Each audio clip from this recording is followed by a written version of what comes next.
Everyone, this is Meenakshi and welcome to E-Kaksha, a classroom at home. आज हम करेंगे class 6 chapter number 2 components of food.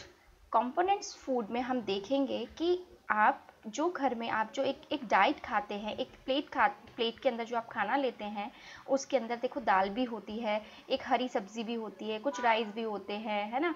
तो ये state wise differ करता है कि अगर हम क्योंकि इंडियंस हैं तो स्टेट वाइज हमारा खाना चेंज हो जाता है। जैसे लाइक साउथ इंडियन में इडली सांभर चलेगा, वड़ा सांभर चलेगा, उत्पम चलेगा, लेकिन अगर हम नॉर्थ इंडियन हैं तो चावल, चपाती, फुल्का, है ना, सब्जी के साथ चलता है।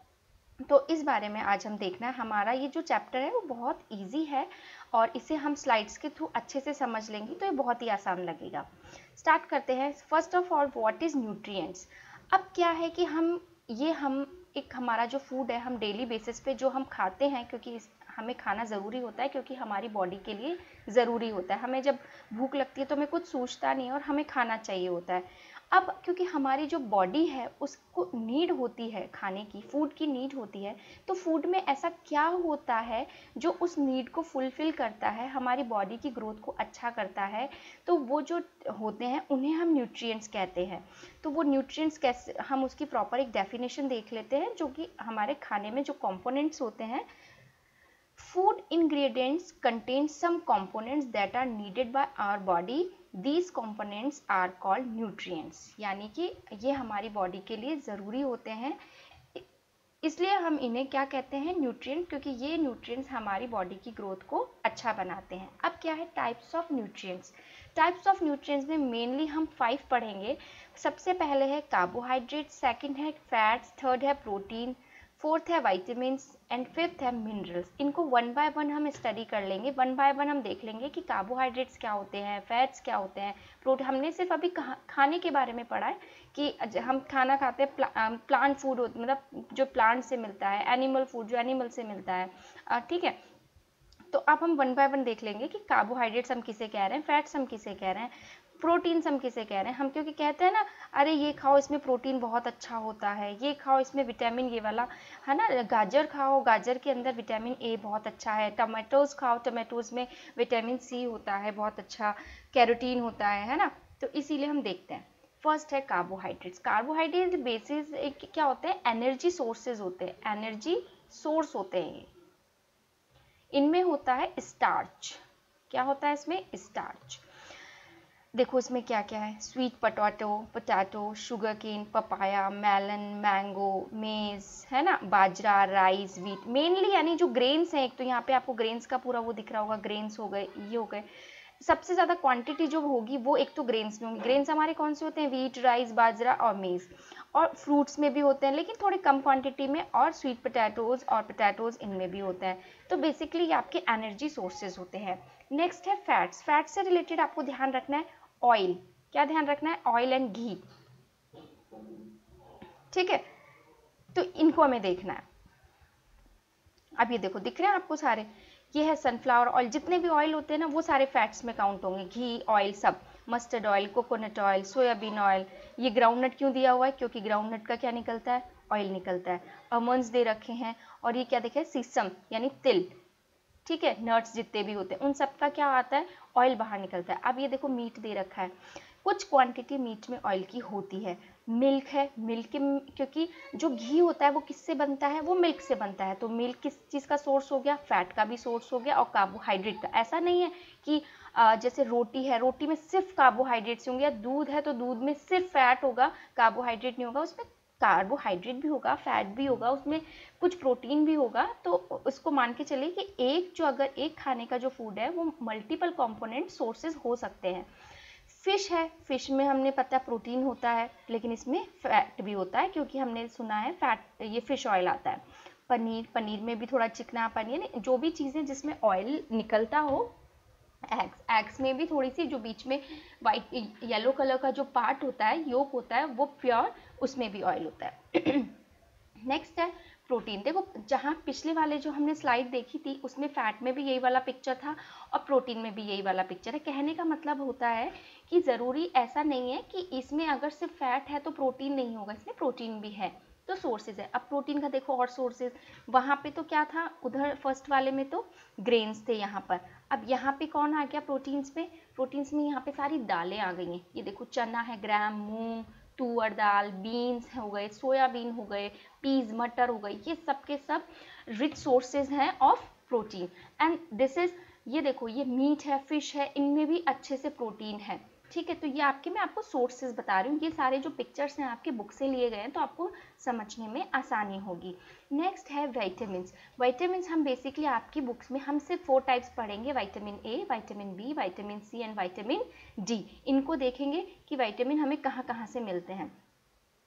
तो देख लेते हैं, ये देखो पपाया हमारे कार्बोहाइड्रेट्स में भी था, मैंने अभी वही बताया कि अगर इसमें पपाया में कार्बोहाइड्रेट है तो इसमें विटामिन भी होगा थोड़ा, इसमें कुछ मिनरल्स भी होंगे, है ना। तो यहाँ देख लेते हैं, मिल्क दिया है, विटामिन कौन सा दिया है, विटामिन ए, मिल्क है, फिश ऑयल है, मैंगो है, कैरेट है, पपाया है, ये सब किस चीज़ के सोर्स हैं, विटामिन। विटामिन कौन सा, विटामिन ए। नेक्स्ट है विटामिन बी के लिए क्या क्या बताया, लीवर बताया, फिश लीवर हो सकता है, व्हीट है, राइस है, नॉन वेजिटेरियंस के लिए है, ये है मिल्क है, बटर है, ये है सोर्स ऑफ विटामिन डी। आपने घर में सुना भी होगा कि धूप में बैठते हैं या सनलाइट में जब हम बैठते हैं तो वहाँ से भी विटामिन डी आपका बनता है बॉडी में, है ना। तो ये हो गया आपका लीवर, एग्स, और ये फिश, ये भी किसके सोर्सेज हैं, विटामिन डी के। विटामिन सी के, ये देखो टमाटोज हो गए, ऑरेंज में बहुत अच्छा होता है, गुआवा है, ग्रीन चिलीज है, लेमन है एंड आंवला है। जो भी थोड़ी खट्टी चीज़ें होंगी ना उसमें विटामिन ऐसे याद रख सकते हैं कि जो थोड़ी खट्टी चीज़ें होंगी उसमें विटामिन सी होता है। नेक्स्ट आती है मिनरल्स। मिनरल्स की ये है कि ये अमाउंट में थोड़े चाहिए होते हैं हमारी बॉडी को, है ना, थोड़े चाहिए होते हैं, लेकिन वो कौन कौन से चाहिए होते हैं वो देख लेते हैं हम फटाफट से। तो वो जो मिनरल्स होते हैं कौन कौन से होते हैं, आयरन है एक, तो एक कैल्शियम है, फॉस्फोरस है एंड आयोडीन है। आयोडीन तो आपने सुना भी होगा, नमक में आता है ना, तो ये देखो नमक ही दे रखा है। तो यहाँ से स्टार्ट करते हैं। एप्पल में हम कहते हैं कैपल, आयरन की कमी हो गई है, खून की कमी हो गई है, एप्पल खिलाओ। तो इस तरह से हम ध्यान में रख सकते हैं, हमें अच्छा आसानी होगी समझने में। ये क्या, स्पिनच हो गया आपका, ये लीवर हो गया, है ना। और यहाँ पे देखेंगे ये पियर हो गया आपका, ये आयरन के सोर्सेज है। मिल्क, ये किसका है, फॉस्फोरस का। बनाना, ठीक है, और ये कुछ समथिंग, ये तो राइस है, ब्राउन राइस है, और ये भी लाइक कुछ पल्सेस वगैरह में ही है। ग्रीन चिलीज, ये सब किसका सोर्सेज है, फॉस्फोरस का। कैल्शियम, हम कहते ही हैं कि अरे कैल्शियम की कमी हो गई, दूध पियो, एग खाओ, तो ये आपको इस तरह से ध्यान रख सकते हैं। आयोडीन के लिए क्या क्या दे रखा है, एक तो स्पिनच दे रखा है, जिंजर दिया हुआ है ना, और ये है नमक, नमक में आयोडीन होता है, और ये फिश, क्योंकि बेसिकली फिश जो आयोडीन होता है ना वो उसी मतलब सागर, समुद्र, सी वगैरह से मिलता है। अब बात आती है test for carbohydrates, fats and protein. अब टेस्ट क्यों कर रहे हैं हम, टेस्ट हमारी एक्टिविटी है जो आपकी बुक में क्यों कर रहे हैं, ये जानने के लिए कि किस फूड में कौन सा कंपोनेंट रिच है ना। जैसे कि हमने कार्बोहाइड्रेट का टेस्ट लगाना है ना, तो हम आपको एक पोटैटो ले लेते हैं। पोटैटो में आप क्या करेंगे, आयोडीन का एक सॉल्यूशन लेंगे, पोटैटो को भी देखो यहाँ पे, पोटैटो को बीच में से यहाँ से कट करेंगे और इसके 2 ड्रॉप यहाँ पे डाल देंगे, तो क्या होगा, ब्लू ब्लैक कलर का कलर, क्योंकि जो इसके अंदर जो होता है ना कार्बोहाइड्रेट स्टार्च फॉर्म में होता है, तो ये कलर चेंज हो जाएगा, वायलेट कलर का हो जाएगा, बिल्कुल ब्लू ब्लैक कलर का हो जाएगा। तो ये हो गया आपका किसका, कार्बोहाइड्रेट का। प्रोटीन के टेस्ट में क्या करना होता है, कास्टिक सोडा लेना होता है। देखो ये सिर्फ सारे केमिकल्स होते हैं, ये लैब्स में होते हैं, तो आप जब अपने क्लासरूम में या स्कूल्स में जाते हैं तो वहाँ की लैब्स में आपको आपकी टीचर ये करवाती है आपको समझाने के लिए। अब यहाँ पे क्या, एक टेस्ट ट्यूब लिया है, उसके अंदर क्या किया है कि कॉपर सल्फेट की डाली है आपने सिर्फ 2 ड्रॉप्स, और इसकी डाली है 10 ड्रॉप्स। नहीं, सबसे पहले आपको लेना है प्रोटीन। अब प्रोटीन सोर्स आप ऐसा करिए, थोड़ा सा 1 ml मिल्क ले सकते हैं, क्योंकि प्रोटीन का सोर्स होता है मिल्क। मिल्क में डालेंगे 2 drops of caustic soda, 2 drops of copper sulphate and 10 drops of caustic soda, और इसको शेक करेंगे तो यहाँ पे वायलेट कलर आ जाएगा। ठीक है, नेक्स्ट अब हम ये देख लेते हैं कि जो कंपोनेंट्स होते हैं जो फूड के, जो 5 हमने मेन जो हमने किए हैं, ये इनके एक्चुअली फंक्शंस क्या होते हैं हमारी बॉडी के लिए, ये हमें क्यों ज़रूरी होते हैं, क्योंकि हमने इनको न्यूट्रिएंट्स कहा है, तो हमें क्यों ज़रूरी है। फर्स्ट है carbohydrates. Carbohydrates mainly provide energy to our body, तो हमारी बॉडी को क्या देते हैं, एनर्जी देते हैं। फैट्स जो होते हैं, फैट्स ऑल्सो गिव एनर्जी, क्योंकि एक्चुअली में क्या होता है, जो फैट्स होते हैं वो कंपाउंड फॉर्म ही होती है कार्बोहाइड्रेट्स की। मतलब फाइनली कहने का मतलब होता है जो फैट्स होते हैं वो जब ब्रेक डाउन होते हैं तो वो कार्बोहाइड्रेट्स में ही चेंज हो जाते हैं। तो ये दोनों के दोनों फूड एनर्जी गिविंग फूड कहते हैं इन्हें, एनर्जी गिविंग फूड। फूड कौन कौन से? कार्बोहाइड्रेट एंड फैट्स, ये ध्यान रहेगा। प्रोटीन है, प्रोटीन क्या देते हैं? Proteins are needed for the growth and repair of our body, यानी कि कहीं से हमारी बॉडी को ग्रोथ, अगर हम बचपन में प्रोटीन अच्छे से नहीं तो हमारी ग्रोथ में प्रॉब्लम आएगी। रिपेयर कैसे होना होता है बॉडी की?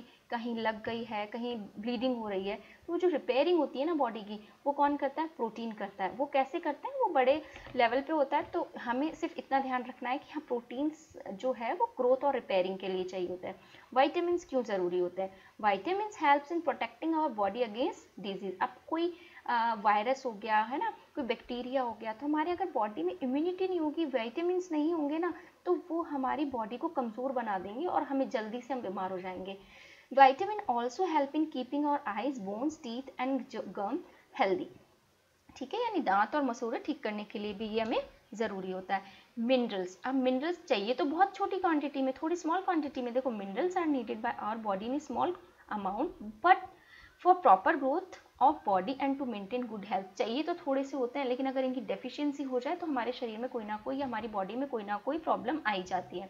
नेक्स्ट है अब बैलेंस डाइट। अब बैलेंस डाइट से इसी से समझना पड़ेगा कि बैलेंस डाइट की अगर ये एक प्लेट है तो इस बैलेंस डाइट में वो पांचों कंपोनेंट्स थोड़े थोड़े होने चाहिए। ठीक है, 5 में कंपोनेंट्स में, यानी उसमें कार्बोहाइड्रेट भी होना चाहिए एक अमाउंट में, उसमें फैट भी होना चाहिए, उसमें प्रोटीन भी होना चाहिए, उसमें विटामिन भी होने चाहिए और उसमें मिनरल्स भी होने चाहिए। तो वो सारी जो एक डाइट है जो एक होता है, अब इसको हम एक बार इसकी डेफिनेशन देख लेते हैं। A diet consisting of a variety of different types of food and providing adequate, ये इंपॉर्टेंट है। एडिक्वेट मतलब जितना अमाउंट चाहिए एकदम सही अमाउंट में, एकदम करेक्ट अमाउंट में। ऐसा नहीं है कि आपने कार्बोहाइड्रेट ले लिया और आपने बहुत सारा फैट ही फैट खा लिया। मार्केट में होता है ना पिज्ज़ा, बर्गर, ये सबके सब फैट और कार्बोहाइड्रेट का सोर्स होते हैं। अगर आप यही खाएंगे तो क्या होंगे? मोटे हो जाएंगे। जब वो मोटे हो जाएंगे तो वो जो आपको जो डिजीज लग जाएगी वो है ओबेसिटी। ठीक है, उस डिजीज का नाम है obesity. of the nutrients necessary for good health along with adequate amount of roughage dietary। अब ये क्या चीज़ है? ये तो हमने पढ़ा है ही नहीं आपने। तो ये क्या है? रफेज है, रफेज एंड वाटर। वाटर हमें पता है क्या होता है। तो ये सारा जो अमाउंट है, ये आप क्या सूखा सूखा थोड़ी खाते हैं। अगर आप राइस बनाते हैं तो उसमें वाटर चाहिए होता है। हम खाना खाने के बाद भी पानी पीते हैं, तो ये वाला पानी है, वो पानी है। रफेज क्या होता है? अब रफेज हम ऐसा कहते हैं कि एप्पल का जूस इतना अच्छा नहीं है जितना कि खुद एप्पल अच्छा है। ये बात बोलते हैं हम कि एप्पल जूस इतना अच्छा नहीं होता जितना हम कहते हैं मौसम ऑरेंजेस है, ऑरेंज को डायरेक्ट खाओ बजाय उसके जूस के। वो इसलिए कहते हैं कि जो इसमें जो ये फाइबर्स होते हैं ना, ये देते कुछ भी नहीं है। इनके पास ना कोई कार्बोहाइड्रेट्स है, ना कोई मिनरल्स है, कुछ भी नहीं है, लेकिन ये हमारा डाइजेशन सिस्टम ठीक करते हैं। जो हमारे बॉडी में जो वेस्ट बनता है उसको बॉडी के थ्रू आउट करने में हेल्प करते हैं। तो डाइटरी फाइबर होना आपकी प्लेट में, एक बैलेंस डाइट में होना बहुत ज़रूरी है। तो ये हो गई हमारी बैलेंस डाइट। अभी इस प्लेट में देखो राइस है, कार्बोहाइड्रेट्स हैं, ये आपके क्या हो गए? सैलेड्स हो गए, तो इनको रफेज मान सकते हैं। एक ये दाल हो गई है ना, और ये एक ग्रीन सब्जी हो गई है, दही हो गया है, कर्ड है ना। तो इस तरीके से आपकी ये बैलेंस डाइट को शो कर देता है। नेक्स्ट है डेफिशिएंसी डिजीज। डिजीज हमारी बहुत तरह की होती है, लेकिन डेफिशिएंसी डिजीज कौन सी हो गई है? ये हिल ही रहा है। ठीक है, डेफिशिएंसी डिजीज, डेफिशिएंसी मतलब होता है लैक। लैक मतलब कमी, है ना, लैक होना। यानी कि ऐसे डिजीज जो किसी कंपोनेंट या किसी इंग्रेडिएंट की वजह कम हो गया है, उसकी वजह से लग गई। अब मैं कहूँ हमें वायरल हो गया है, तो आपको मैं वो डेफिशिएंसी डिजीज में आती है क्या? नहीं, क्योंकि वो तो वायरल है, हमें वायरस ने अफेक्ट किया, हमें इन्फेक्शन हो गया, बैक्टीरियल इन्फेक्शन हो गया, तो हमें बुखार हो गया, फीवर हो गया, कोल्ड हो गया, कफ हो गया। लेकिन डेफिशिएंसी डिजीज कौन सी होती है? जो किसी न्यूट्रिएंट की कमी से हो गई है। Disease that occur due to lack of, ये देखो ये इंपॉर्टेंट है, lack of nutrients over a long period are called deficiency disease. ठीक है, अब डेफिशिएंसी किसकी भी हो सकती है। अब आपने कार्बोहाइड्रेट तो मेन एनर्जी सोर्स है, अगर आपको कार्बोहाइड्रेट ही नहीं मिलेगा तो आप खुद ही देखो हम कमजोर। एक दिन भी अगर आप घर में फास्ट रख लो तो आपको कमजोरी आने लगती है, पानी नहीं पियो तो कमजोरी आने लगती है। If the diet is deficient in protein for a long period of time, तो ही शी मतलब जो भी खा रहा है तो वो हैव टू स्टर्न ग्रोथ, उसकी ग्रोथ रुक जाएगी, swelling of face, discolouration of hair, है ना, मतलब बाल उम्र से पहले ही सफ़ेद हो रहे हैं, स्किन डिजीज हो गई है, डायरिया हो गया है। If the diet is deficient in both carbohydrates and proteins, proteins भी नहीं खा रहा है और कार्बोहाइड्रेट भी नहीं ले रहा है, तो वो बंदा कैसा हो जाएगा, वो जो बच्चा है या जो भी मेच्योर पर्सन है, बिकम्स वेरी लीन, बहुत पतला, so weak and may not even be able to move. अब कार्बोहाइड्रेट भी नहीं ले रहा है, प्रोटीन भी नहीं ले रहा है, तो ये प्रॉब्लम आ जाएंगी। तो these are called deficiency disease. अब है हमने वो तो हो गई, हमने किसकी बात की, ये वाली डिफिशियंसी कार्बोहाइड्रेट्स एंड प्रोटीन की। ठीक है, अब हम यहाँ बात कर लेते हैं विटामिन एंड मिनरल्स की। आप कहोगे मैम यहाँ पे फैट की बात नहीं की, फैट हम एक्चुअली कार्बोहाइड्रेट में ही कंसीडर कर लेते हैं। विटामिन एंड मिनरल्स, अब इसको एक तो इसको ध्यान में रखना है और इसको याद भी रखना है। ठीक है, कैसे याद रखना है? Vitamin A, loss of vision, यानी दिखने में प्रॉब्लम होती है अगर विटामिन ए। अब विटामिन ए का सोर्स कौन होता है, अभी हमने देखा था गाजर होता है, टमाटर होता है ना, तो ये ध्यान रखना है। Loss of vision, poor vision, देखो डेफिशिएंसी और डिसऑर्डर का नाम है लॉस ऑफ विजन। सिम्टम्स क्या क्या होंगे, आपको दिखना कम होगा, loss of vision in darkness, अंधेरे में दिखाई नहीं देगा, समटाइम्स कंप्लीट लॉस ऑफ, कभी कभी बिल्कुल ही अंधे हो जाते हैं। विटामिन बी, इसको ध्यान रखेंगे, बी से बेरी बेरी, ध्यान रखने का तरीका है। ठीक है, weak muscles and very little energy to walk. Vitamin C, इससे इसकी कमी से, इसकी डेफिशिएंसी से कौन सा, स्कर्वी, इसको भी ध्यान रख सकते हैं, सी से स्कर्वी। ब्लीडिंग गम, मसूड़ों में खून आता है। Wounds take longer time to heal, यानी अगर चोट लग गई, अगर विटामिन सी की कमी है तो बहुत टाइम लग जाएगा। Vitamin D, rickets, vitamin D हड्डियों के लिए बहुत ज़रूरी होता है, तो बोन्स बिकम सॉफ्ट, अब बोन्स ही सॉफ्ट हो गई तो टूटेंगी जल्दी, बैंड जल्दी हो जाएंगी, and band. Calcium, bone and tooth decay, अगर तो इनकी डेफिशिएंसी से ये वाला डिसऑर्डर हो जाएगा, वीक बोन्स, टूथ डिके, यानी दांत गलना स्टार्ट हो जाएंगे। आयोडीन, आयोडीन हमारे गले से रिलेटेड है, गॉइटर हो जाता है, यानी गले में स्वेलिंग आ जाती है। Glands in the neck appear Solan, यानी फूल जाती है। मेंटल डिसेबिलिटी हो जाती है, किसमें, बच्चों में। नेक्स्ट वाला थोड़ा दिख कम रहा है बट कोई नहीं, मैं बता दूंगी, ये है आयरन, और इसके जो डेफिशिएंसी से कौन सा डिसऑर्डर हो जाता है, एनीमिया। देखा भी होगा कि खून की कमी हो गई, कहना कहते हैं इसे, और इससे क्या आती है, जब खून ही नहीं बचेगा तो ये हो गई आपकी वीकनेस। तो ये हो गया आपका चैप्टर कंप्लीट। तो ये बहुत ही आसान चैप्टर था, आई होप आप लोगों को समझ आया होगा, 6th क्लास के स्टूडेंट्स को। सो स्टूडेंट्स, आप मुझे बताइएगा चैप्टर कैसा लगा और मेरा पढ़ाना कैसा लगा। अगर पसंद आया तो लाइक, शेयर एंड सब्सक्राइब करना ना भूलें। Thanks for watching, bye bye.